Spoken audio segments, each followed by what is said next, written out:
Nobel বিজয়ী সাহেব টাকা পয়সা দিয়ে মানুষ ভাড়া করে এনে বক্তৃতা দিবে, এর চেয়ে লজ্জার কিছু আর হইতে পারে না। এটা রাষ্ট্রীয় ভাবে 1 বছরে ইউনুস ইউনুস যেটা করছে, সে আদম ব্যবসার লাইসেন্স নিয়ে নিছে এবং সে এখন জাপানে লোক পাঠানোর জন্য সে রিক্রুট করতেছে, সে ঠিকাদারি নিচ্ছে। সৌদি আরবে লোক পাঠানোর জন্য দেয়। তো সবই তো ওনার ওনার ওনার এম্পায়ার তো বড় হয়েছে রে ভাই। বাংলাদেশে তার এম্পায়ার বড় হয়েছে। এখন ইউনুসকে যদি কেউ প্রশ্ন করে, ভাই আপনার তো একটা এম্পায়ার আছে, এই যে খালেদা জিয়ার কি এম্পায়ার আছে বা শেখ হাসিনার কি এম্পায়ার আছে, এরকম না? জুলাই জুলাই সার্টিফিকেট দিয়ে দিস তো, জুলাই সার্টিফিকেট তাদেরকে সরকারি গ্যাজেট নোটিফিকেশন কপি দিছে, তাদেরকে আইডি কার্ড দিয়ে দিছে, তাদের আর কি এমআইএস কি নাম্বার আছে ওইটা দিছে। সিপি বারবার হুচট খাচ্ছে, মানে ধাক্কা খাচ্ছে, এবং বারবার তারা প্রতারিত হচ্ছে। তাদের তারা যাকে নিয়োগ করেছিল সেই তারা ছিল নিয়োগকর্তা, সে তো তার আর স্বার্থ নিয়ে তাদের ব্যস্ত। এই সেটাই এখন লোকটি তো তার স্বার্থ নিয়ে ব্যস্ত। সে কি, খেয়াল করে দেখেন সে কি করে নাই। সে বলেন, সব আপনি বলেন যে কোন একটা নতুন ব্যবসায়িক প্রতিষ্ঠান আছে যারা এরকম এম্পায়ার তৈরি করছে? এই যে 1 বছরে ইউনুস ইউনুস যেটা করছে, সে আদম ব্যবসার লাইসেন্স নিয়ে নিছে এবং সে এখন জাপানে লোক পাঠানোর জন্য সে রিক্রুট করতেছে, সে ঠিকাদারি নিচ্ছে। সৌদি আরবে লোক পাঠানোর জন্য দায়িত্ব, নার্স পাঠানোর জন্য দায়িত্ব নিয়ে নিচ্ছে। সে তো অনেক কিছু হচ্ছে।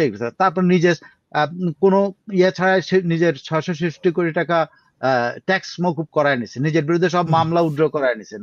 তারপরে ইউনিভার্সিটি হচ্ছে, উনি তো ওনার এম্পায়ার নিয়ে ব্যস্ত। স্টারলিং কে এনে ওনার গ্রামীণ ফোনের মাধ্যমে উনি ইয়ে করছেন। তারপরে গ্রামীণ ব্যাংক থেকে সরকারি শেয়ার ইয়াতে 10% নামায় নিয়ে আসছেন, সব নিয়ে গেছেন উনি। তো সবই তো ওনার ওনার ওনার এম্পায়ার তো বড় হয়েছে রে ভাই। বাংলাদেশে তার এম্পায়ার বড় হয়েছে। এখন ইউনুসকে যদি কেউ প্রশ্ন করে, ভাই আপনার তো একটা এম্পায়ার আছে, এই যে খালেদা জিয়ার কি এম্পায়ার আছে বা শেখ হাসিনার কি এম্পায়ার আছে, এরকম আপনি যেটা এম্পায়ার তৈরি করলেন, এই প্রশ্নটা তো বাঙালি করে খালি এক নোবেল দিয়া ওকে, ওই যে নোবেল সার্টিফিকেট দিয়ে আমরা বাঙালিরা যে আহ, নোবেল নোবেল নোবেলবাজ কে আমরা এত পছন্দ করি যে আমরা একবার চিন্তা করি না এই লোকটা কি করতেছে আর আমাদের সাবেক নেতারা কি করছে, কত দুর্নীতি বা করছে। আপনি একেবারে একেবারে পরিষ্কার। এই যে মনে করে এই নোবেল সার্টিফিকেট পাইছেন উনি, আর হেরা আছে এই জুলাই সার্টিফিকেটের জন্য। কারণ উনি নোবেল সার্টিফিকেট পেয়ে জুলাই সার্টিফিকেটটা দিবেন না, এটা তো ঠিক না।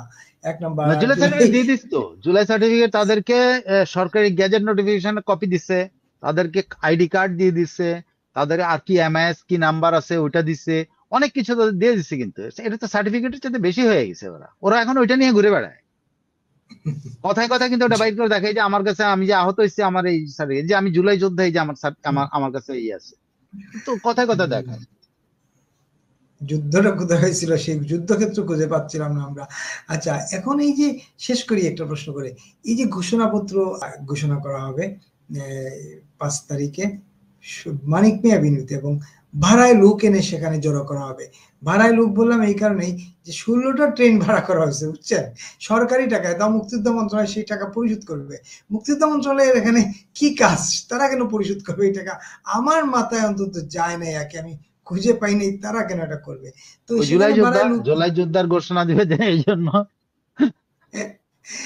এই ভাড়ায় লুকাই না কি ঘোষণা দিবেন, যেটা এত মানে গোপন করে রাখছে নাকি, বুঝতেছি না দেখা যাক। এখন না সেক্ষেত্রে। শোনেন, এখন আসছে এত গোপন জিনিস আর বার না হচ্ছে এটা ওনারা উপস্থাপন করবে না, ওনারা কিন্তু ঘোষণা দিবেন বলছে না, বলছে ওরা জাতির কাছে উপস্থাপন করে। আসলে এটা কি উপস্থাপন করতে যাচ্ছে না, এটা আইনি ভিত্তিতে যেটা নাগরিক ইয়ে পার্টি যেটা বলতেছে, তাদের আইনি ভিত্তিতে, আক্তার বলছে, সবাই বলছে না, তাদের আইনি ভিত্তি দিতে হবে। সে আইনি ভিত্তিটা কি হয় ওইটা হলো দেখার বিষয়। সেটার পরে ওইটা নিয়ে আলাপ করা যাবে। কিন্তু এটা তো সত্য যে উনি ভাড়াটিয়া বাহিনীর উদ্দেশ্যে কি মানে বক্তৃতা দিবেন। ইউনূস সাহেব বক্তৃতা দিবেন মানে কি, ওই ঘোষণাপত্র পড়বেন উনি। মানে লোকজন ভাড়া করে সব দোষটা খালি আগে আওয়ামী লীগের হইতো যে তারা ভাড়া ভাড়া লোক নিয়ে এসে বক্তৃতা দিচ্ছে, বা বিএনপির হইতো। এখন দেখেন গড্ডালিকা প্রবাহে বা শব্দটা বললে কঠিন কঠিন লাগে, স্রোতে ঘাস ভাসায় দেওয়া, এটাও যদি বলেন এটাও কঠিন লাগে। তাহলে একটা সহজ সরল যদি কিছু বাইর করতে পারেন কথা, মানে উনি উনি কিন্তু কি বলে, উনি আসলে গড় লোক ছাড়া কিছু না। কিন্তু উনি সবার মতোই, কিন্তু কিন্তু উনি নিজেকে প্রকাশ করে উনি নোবেল বিজয়ী। নোবেল বিজয়ী সাহেব টাকা পয়সা দিয়ে মানুষ ভাড়া করে আইনা বক্তৃতা দিবে, এর চেয়ে লজ্জার কিছু আর হইতে পারে না। এটা রাষ্ট্রীয় ভাবে একটা রেকর্ডেড জিনিস থাকলো, এবং ইন্টারন্যাশনালি কিন্তু আইটেল এটা নিয়ে দেখবেন যে 2-4 দিনের মধ্যে রিপোর্ট হবে যে ইউনূস সাহেব এরকম একেবারে তার লোকজন নাই, লোকজন ভাড়া করে নিয়ে এসে বক্তৃতা দিয়েছে। ভাড়ায় লোক এনে বক্তৃতা